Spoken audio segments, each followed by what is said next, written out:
What's going on, everybody? John Ramdeen and Robin Black here in downtown Toronto. We're here in Massey Hall, the site of the open workouts for UFC 206, which goes down Saturday night at the Air Canada Centre. The main event, the interim featherweight champion, will be crowned when Max Holloway takes on the former UFC lightweight champion in Anthony Pettis. And we saw Max Holloway. We saw some creative movement. We saw maybe he's trying to interrupt Anthony Pettis when he attacks. What do we expect from the very confident Max Holloway, and is he overconfident going into this fight? I'm starting to get excited, man. Yeah, you know, you see these two racehorses here, both of them really at their best. Max is now, I realize he's dehydrating some weight, but he's never looked in better shape. And these two guys are both in shape, both hyper-focused for this.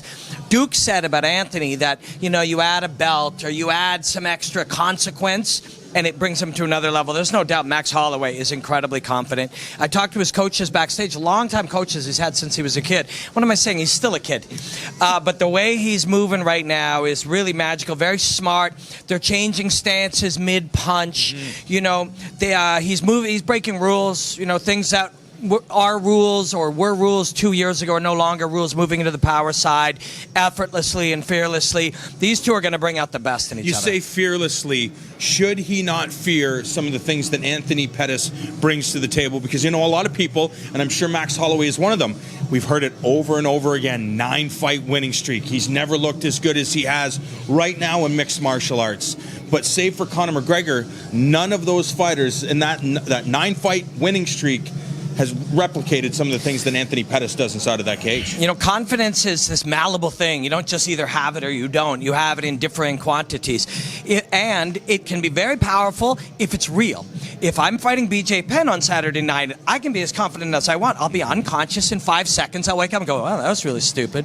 But Max Holloway, on the other hand, it's real. He's confident because he's prepared. He's confident because he's done the work. He's confident because he's done 15 and 25 minutes and trained with the best people and fought the best people. So to carry that into a fight, you know, a little fear is a good thing. George St. Pierre was one of the first guys to really talk about that. That little bit of fear to keep you sharp is good, but you can't be hesitant. You must believe in what you're doing.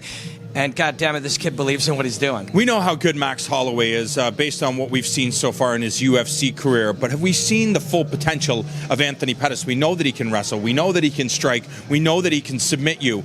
We heard Izzy Martinez say that it's the in-between spots that Anthony Pettis really shines. His ability to master the blending. Yeah, if that's the case, I mean, Max has looked great there too. He's been disguising his footwork and disguising his moving between range or position using traffic in your face. So he's become really good at that in-between stage and those blurry lines as well. But I know what you're saying. If it comes down to the details between the details, that may favor Anthony Pettis. If it comes down to experience, that's going to favor Anthony Pettis. And I think 6 months ago, when we saw the ferocity with which Max Holloway has been fighting, the confidence and the willingness to push himself to the limit, we might have said that would be an advantage for him. But Anthony carried all those attributes into that fight with Oliveira as well. So we're going to see the best of the best right now. Oh, it's going to be good, man. Do you anticipate that Max Holloway will try to mimic some of the things that Anthony Pettis does? One of the reasons fans love this guy is because of his ability to throw spinning techniques, to break away from the normal mold. He'll jump off the cage and knee or kick you in the head. Will Max Holloway, if Anthony Pettis decides to employ those strategies, will he try to test Pettis in those waters? And should he be doing that? It's an interesting one, man. We've seen Max, you know, throw turning side kicks and be creative for sure.